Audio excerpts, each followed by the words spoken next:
The British Prime Minister Theresa May has been slammed by the media with headlines stating her visit to Saudi Arabia to boost ties comes amid allegations of human rights abuses by that country. Also, May didn't cover her head in accordance with strict national customs obliging women to wear headscarves. However, the Saudis seem to turn a blind eye to the move by such a close ally. Her visit comes in the wake of an embarrassing incident in London when a British anti-war activist received an obscene gesture from a Saudi general after attempting to carry out a citizen's arrest.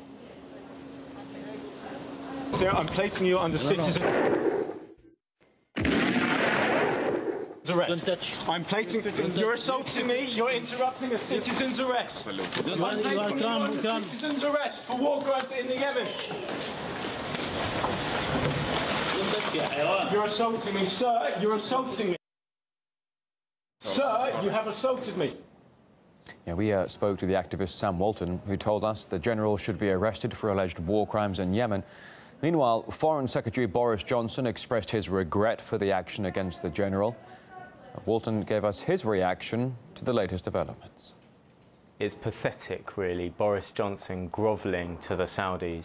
And what that's about, really, is he's desperately trying to sell them more weapons. Major General Ahmed Asiri is the chief cheerleader, the chief spin doctor, the chief apologist for the Saudi war in Yemen. He's trying to whitewash the war crimes that are happening in Yemen and make sure Saudi isn't pressured too much about human rights concerns or concerns about the 2.2 million Yemeni children in danger of starvation, and that war in Yemen, those war crimes, can continue. Saudi Arabia is currently the UK's largest trading partner in the Middle East, with most arms sold to Riyadh used in the controversial bombing of Yemen. 48% of the UK's arms exports go to its ally. The Saudis remain the biggest buyer of UK weapons. Now, human rights organisations have, repeatedly accused the Saudis of committing war crimes in the region. According to the UN, the bombings have left over 10,000 people dead since the beginning of the incursion in March 2015, most of which appear to be civilians. 19 million people are now in devastating conditions, desperate for food and shelter. However, Saudi Arabia has always denied any deliberate attack on civilians in Yemen and says its forces have clear instructions to never target populated areas. Despite the allegations, Great Britain seems to have continue to have a strong friendship with the Saudis.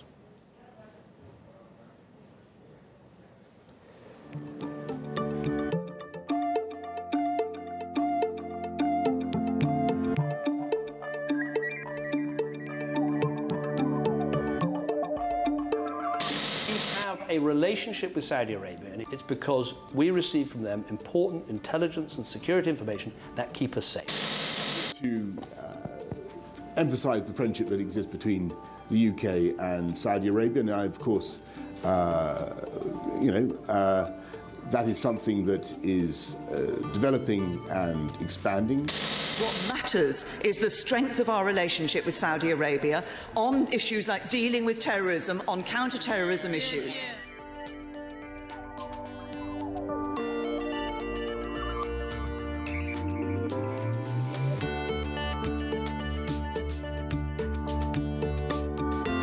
We also continue to work together against the terrorists who threaten the way of life of our citizens in both countries, and in the search for a more peaceful and stable Middle East to the benefit of all its people.